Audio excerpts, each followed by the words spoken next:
বানিয়েছিলাম দুধ আর পটল দিয়ে চিংড়ি মাছের ডালনা। ভীষণ সুস্বাদু এই রেসিপিটি একবার তোমাদের সাথে শেয়ার করি।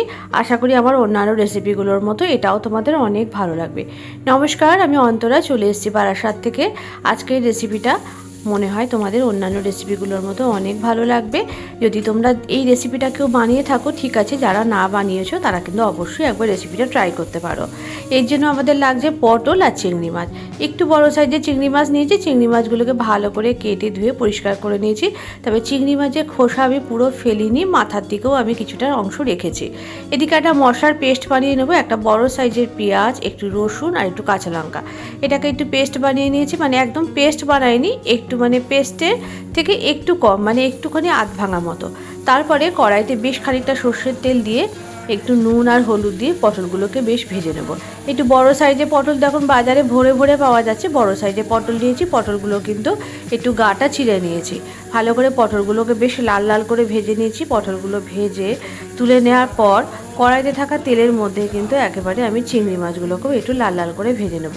চিংড়ি মাছ এমন একটা মাছ যেটা কিন্তু যে কোনো কিছুতে দিলেই ভালো লাগে, আর আমরা ভালোবাসি না চিংড়ি মাছ এমন মানুষ কমই আছে। চিংড়ি মাছগুলোকেও বেশ ভালো করে ভেজে নিলাম, আর আলাদা করে নুন আর হলুদ আর অ্যাড করিনি। কড়াইতে থাকা তেল আর নুন আর হলুদ দিয়ে কিন্তু চিংড়ি মাছটা ভালো করে ভাজা হয়ে গেছে। তবে খুব বেশি ভাজেনি, বেশি ভাজলে চিংড়ি মাছটা একটু হার্ড হয়ে যায়।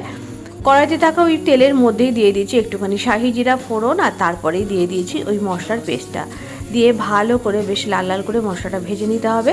এরপরে একটা বড় সাইজের টমেটো আমি ভালো করে পেস্ট করে নিয়েছিলাম, সেই টমেটোর পেস্টটাও আমি এর মধ্যে দিয়ে দিয়েছি। দিয়ে খুব ভালো করে কষিয়ে নিতে হবে। এই সময় স্বাদ অনুযায়ী নুন হলুদ দিয়েছি।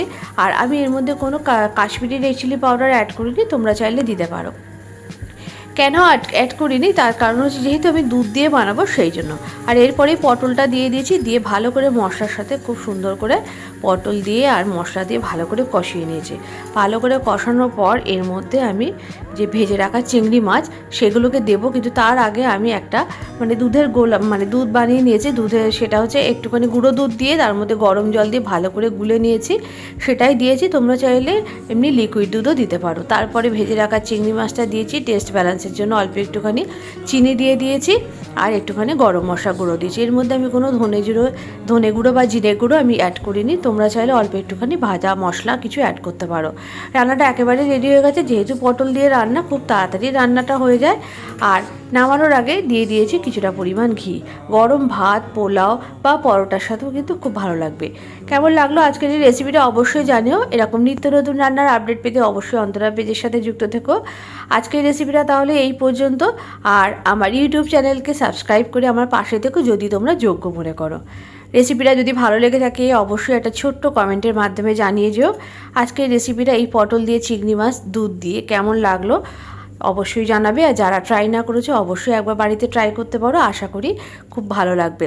আর দুর্দান্ত স্বাদের এই রেসিপিটা যে কোনো দিন যে কোনো সময় তোমরা গরম ভাত পোলাওয়ের সাথে অবশ্যই ট্রাই করতে পারো।